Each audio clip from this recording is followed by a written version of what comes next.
Tonight, a teenage boy is shot and killed in a daylight shooting in Scarborough.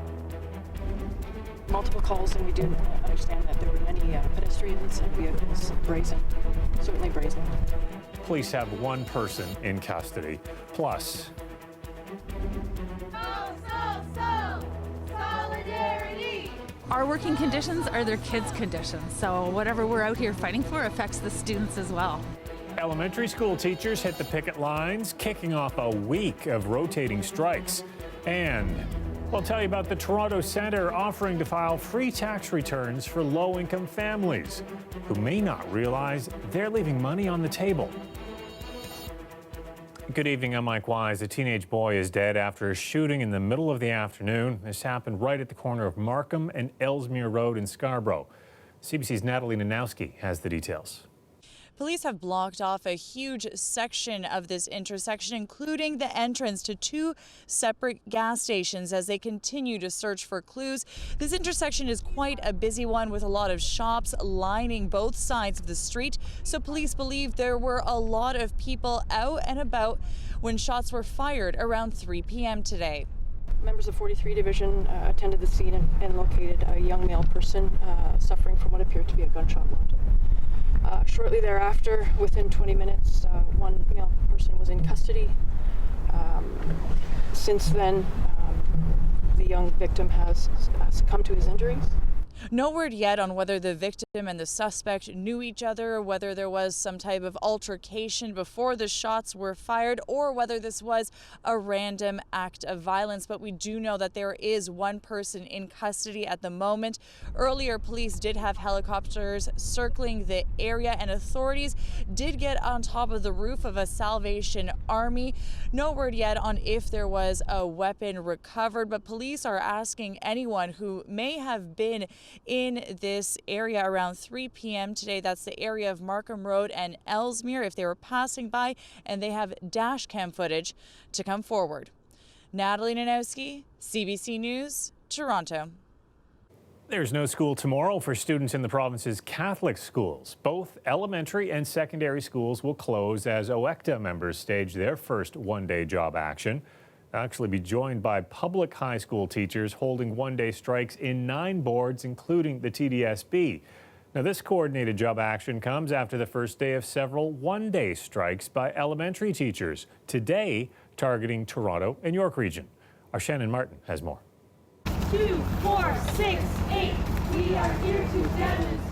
Out of the classroom and on the picket line. Well, we're freezing, so if anyone thinks we're out here for 1%, I can tell them they're wrong, because I would rather be in my nice warm classroom with my students. Back to the table. Fair deal now. Parents wanting to show support brought snacks, signs, and their kids. We want to stand up for teachers.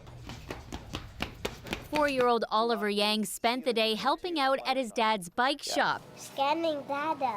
An inconvenience, Dad admits, but not impossible. It's a little more relaxed setting as opposed to being in an office.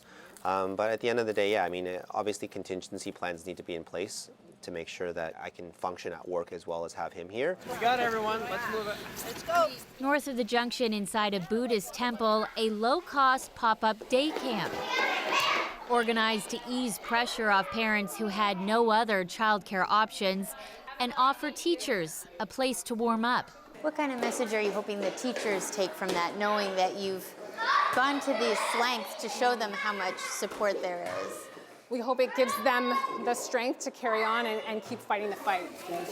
As a parent, what are the big issues in all of this? We have seen cuts to our music department. We've seen an increase in class sizes in grades 4 and 5.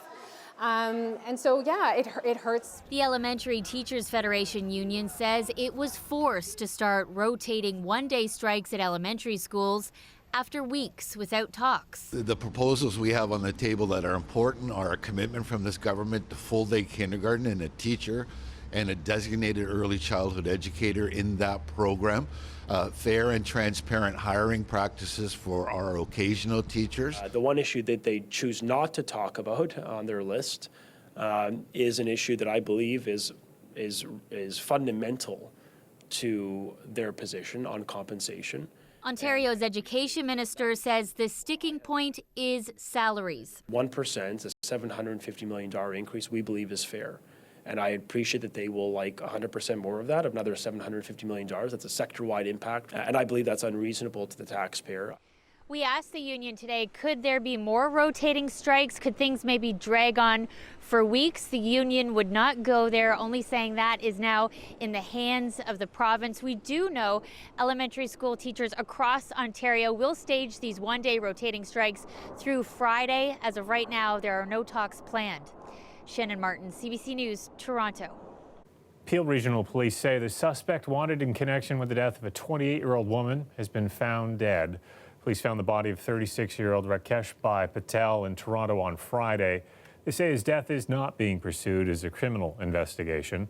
Patel was wanted on a Canada-wide warrant in connection to the death of his ex-wife, Hiral Patel. Investigators found her body near Nexus Avenue and Fogle Road in Brampton last Monday. 1 year since a man was killed crossing the street near Lawrence and Allen Road, the family of Asim Siddiqui held a vigil today at the spot where he died.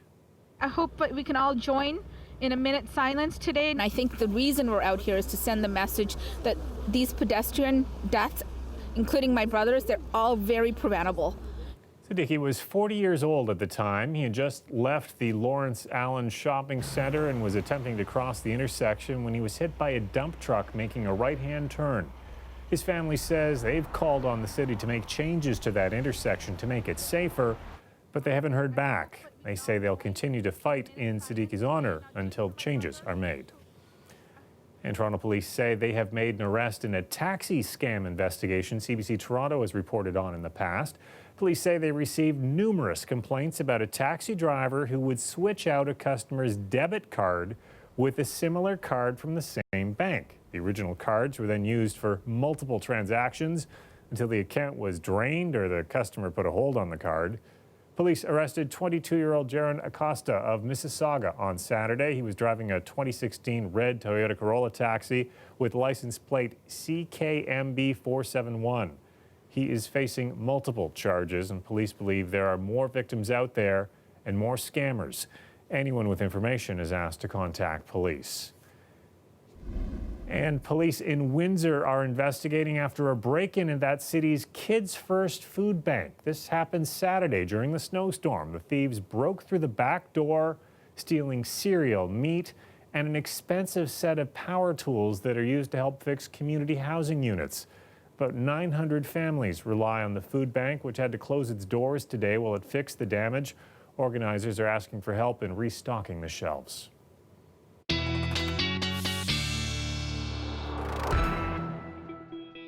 Colin Kennedy's here with a first look at the forecast. We had all our big weather makers on the weekend, kind of calm from here on out. Yeah, we are looking at least a few days, Mike. You're quite right, where we can, settle in a bit. And we're even going to see things turning around a little bit in terms of our temperatures. But it's slow. It's a slow go. So coming back towards seasonal as we get into Tuesday. Still cold, though, for overnight tonight. Lots of sun as we go towards midweek. That doesn't mean we won't have some tomorrow, but we'll really be getting into sunshine by Wednesday. And look at this. If you've got travel plans for next weekend, just keep an eye on things this week, because it looks like we may see that pattern with, by then, another system coming through that could be a little bit messy. But in the meantime, these are some of these quieter days where we can take a breather into tomorrow morning. Now, overnight, the odd isolated flurries still possible, but as we go into tomorrow morning, some sunshine, then more clouds will be building in a little later in the day. And then there's a peak at high pressure coming in for Wednesday, and that's really going to help and bring the sun nice and bright into our skies. Minus 11 tonight, though. Know that it will feel like minus 15. And there we go back to seasonal tomorrow afternoon, Mike, as we go to minus 2. But we've got a warming trend coming. I'll have all of that coming up. I look forward to hearing that. Thanks, Colette. You're welcome. Well, tax season is fast approaching, but for the city's homeless and low-income residents, well, they might not see the point of filing their tax return. But the Toronto Neighbourhood Centre say they could be leaving much-needed money on the table. So it has started a program that offers to file tax returns for free. In just 1 year, it's helped the city's most vulnerable get back nearly $6 million in rebates. Farah Morali has more. That's Stormy. Hi, Stormy. These days, Jan McCatchick passes the time by taking care of his neighbour's dog. a very different life from the one he used to lead. Where was this? Cuba. McCatchick used to travel, have a steady income, and worked as a long-distance truck driver.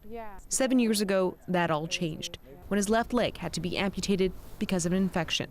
It's financial. Now I live, no. What can I say? I still live. Without a job or steady income, paying someone to file his taxes isn't an option anymore. He comes here to Lamp Community Health Centre, where volunteers do it for free. He says with the centre's help, he got back about $1,000 in tax rebates last year. It's very helpful because, you can spend more money. Yeah. It's for life. I can buy a jacket or something like that, It's been Lamp since, I believe, 1973. Lamp has had a free tax clinic for low-income residents for decades, but in recent years, it got a boost from a United Way grant. The $50,000 a year donation is split between 5 community hubs to run the clinics. We've had people that didn't realize that just because you don't have a taxable income that you can still get some money from doing your tax returns. And after doing their taxes, after 10 years of not doing them, suddenly they have this big check. Many people, especially the homeless and those without an income, don't realize they're leaving money on the table. Last year we served just over 2,100 people, and those people accessed in total $5.9 million. But free tax clinics, ones that have staff that are specifically trained to file for low-income families, aren't common. There's obviously a need, and so we would like to be able to layer on that support in the other tax clinics, because tax issues and money matters don't just happen during tax season. The city funds some of the centers that offer tax clinics, but not the clinics directly. So they lack the funding and staff to expand the program more widely. But the people who use them recognize how valuable they are. It's actually been surprising how many donations we actually get from some of these folks who are so thankful that they're willing to give just a little bit of the little that they have because they know how important the service is and they want it to keep going. Farah Morali, CBC News, Toronto. Companies are not profitable, and there's also no cash coming in for most companies on an investment basis. Well, it was supposed to be the next gold rush. So why are so many cannabis companies potentially going under? That's coming up after the break.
When Canada moved to legalize cannabis a few years ago, there was a lot of hype and a lot of cash. Many predicting the cannabis biz would do nothing but make money. But many insiders say it's time for a bit of a spring cleaning. It's been a financially challenging year for Canada's cannabis industry. And as Philippe de Montigny tells us, many cash-strapped pot producers could be going bankrupt by the end of the year. I'm done. After all the hype and a disappointing 2019, cash in the cannabis sector is hard to come by. Greg Engel is in an unusual position, heading up a cannabis company competitors are looking to for help. Certainly there's going to be additional insolvencies. He's been approached by rival companies who are struggling, looking to sell off equipment and greenhouses at a discount. Assets that are, distressed, companies that are challenged, they can't raise additional capital. They're looking for an exit for their investors. But in most cases, those are assets you don't want to take on. The industry's been plagued with supply problems, ongoing stiff competition from the black market, and the resulting loss of enthusiasm from investors. Rishi Malkani is a cannabis industry expert and partner at Deloitte. More than a dozen or so companies face some significant cash crunches in the next 6 to 12 months. There's a lot of trepidation, understandably, and I think it's going to be some time before the capital markets come back. Even large players like Canopy Growth and Hexo are in the red, with losses deepening into the last quarter of 2019. But they're hoping for a turnaround as Ontario opens new retail stores and with edibles hitting the shelves.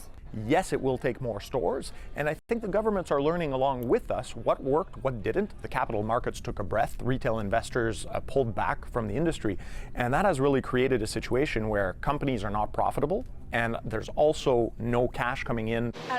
What's more is that 3 major pod companies, Hexo, Canopy Growth, and Aurora, are also facing class action lawsuits in the U.S., accused of misleading investors or failing to disclose certain problems with their businesses. If approved, the suits could take months, if not years, to resolve and cost a lot of money. Philippe de Montigny, CBC News, Ottawa.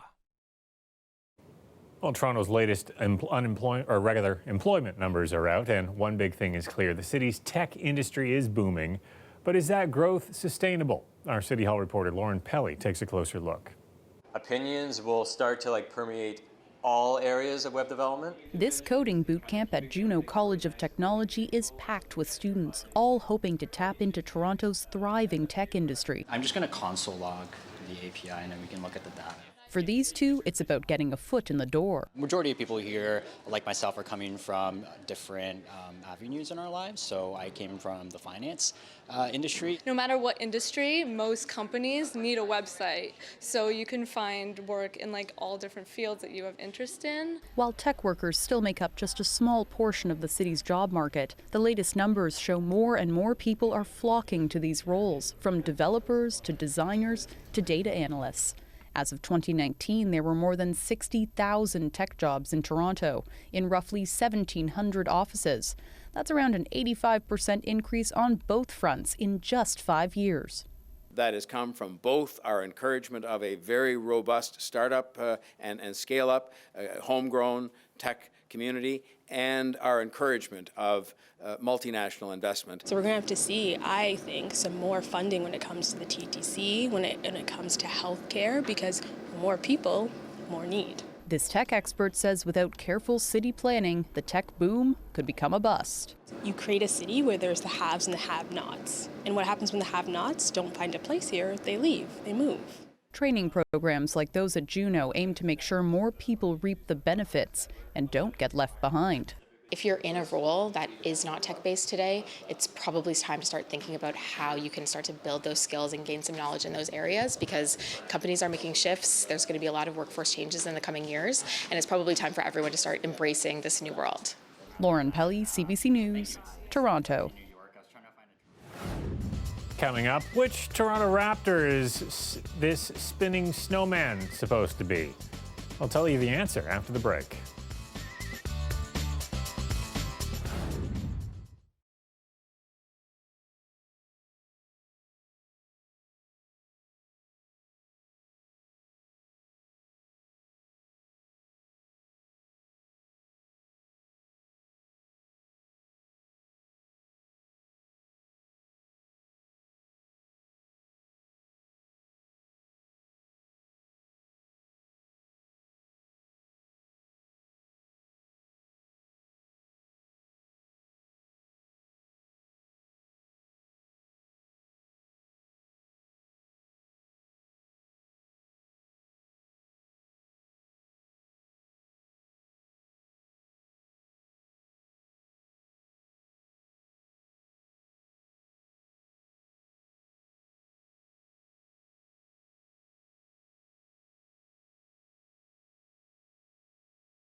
The weather update is brought to you by Train, the most reliable heating and cooling brand. It's hard to stop a train.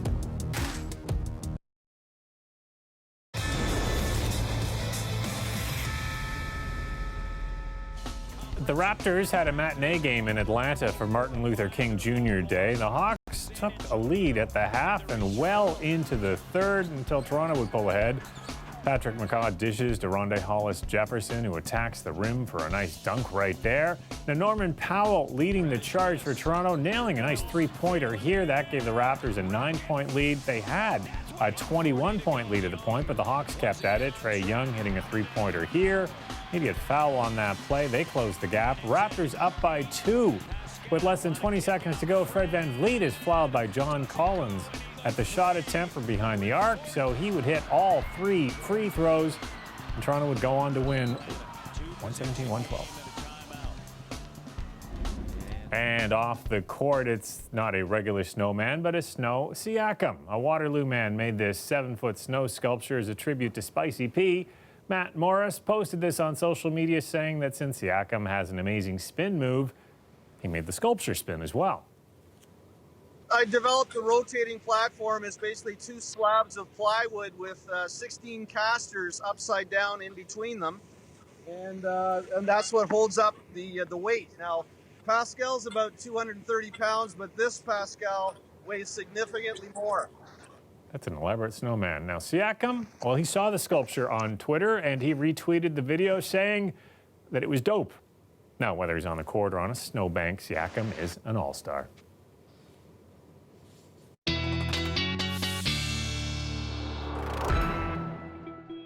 Colette Kennedy's back now with her extended forecast. And Colette, I think you were promising me sunshine and a warm-up midweek. Yes, we've got a couple of great things coming our way, Mike, but we just got to get there first. So we're on our way in the right direction. Our average height this time of year around -2, -2.5, and our average low around -11, almost there. So today's high unofficially was -5, of course, running below seasonal, and same thing with our low, but we're coming back towards seasonal as we get into Tuesday. And then after that, have a look at what the trend is going to be with the daytime highs. So going up, where is seasonal there? If I put it on there, that orange line you're seeing, so that would be what would be seasonal. And we're going to be rolling along here all the way towards the weekend, just a little bit ahead of the game. So that's going to be nice to see. Also will be nice, okay, a few flurries, all right, overnight tonight, just somewhat isolated as the winds are backing off, so not what we saw earlier this afternoon. But as we go into tomorrow morning, what will be nice is some sunshine. Yes, clouds will be building more so as the day wears on, so we get into either a mix of sun and cloud, or in many cases becoming mostly cloudy with just some of those sunny breaks. But for Wednesday, as high pressure gets here in earnest, that's when we get into more sunshine, and we'll be seeing that through the day for the most part on Wednesday. So really looking good by midweek. Now, just to look at those wind gusts, I do want to mention these because we're getting into a southwesterly flow tomorrow morning. And as we're seeing those winds towards lunch, they're going to pick up a little bit and just get a little bit gusty. And then as we go towards Tuesday night into Wednesday morning, again, those winds are going to pick up a little bit. So we'll have some bursts there. And at times you can get some flurries coming in the opposite direction, not necessarily for the GTA making their way from Lake Huron and Georgian Bay, but coming off the lakes to the south of us. So overnight tonight, here you go, -12. Feeling like -18 in southwestern Ontario, but winds are -2 for tomorrow, and also seeing variable skies through the day there. At times you'll have more sunshine. -11, -12 in Markham, -10 for St. Catharines, feeling like -15. Tomorrow afternoon we warm up closer to seasonal, but know that it will feel still like about -5 to -8. So those winds are still having an impact, but by Wednesday, that temperature trend looking very good. Not looking so good. Travel for next weekend could be kind of a wet mix of rain and snow in there. I'll be watching that carefully, Mike, through the week. But in the meantime, let's enjoy Wednesday and Thursday while they're here. Let's do it. Thanks a lot, Colette. You're welcome.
York Regional Police hosted a graduation ceremony today to welcome two of its newest members.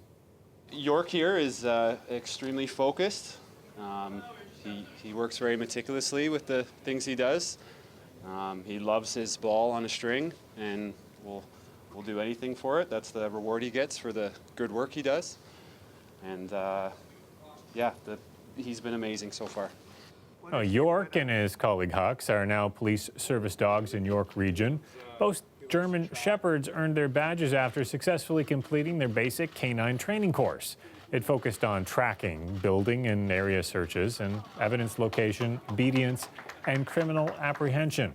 Officers also unveiled a new canine community partner wall at the ceremony. Now, the wall recognizes community members and organizations who have generously donated money to purchase police service dogs, including Hux. Over the last 30 years, the canine unit has helped with more than 45,000 calls. Well, that's our newscast for tonight. Before we go, can you name a Canadian supergroup? I came up with Broken Social Scene and Lunch at Allen's, but tomorrow on Q, Tom Power speaks with the Anyway Gang, the latest act hoping to claim the title of Canadian supergroup, featuring members from Sloan, Sam Roberts Band, Colorado, and Tokyo Police Club. You can hear all about them tomorrow at 10 a.m. on CBC Radio 1. I'll see you back here tomorrow night at 11. Good night.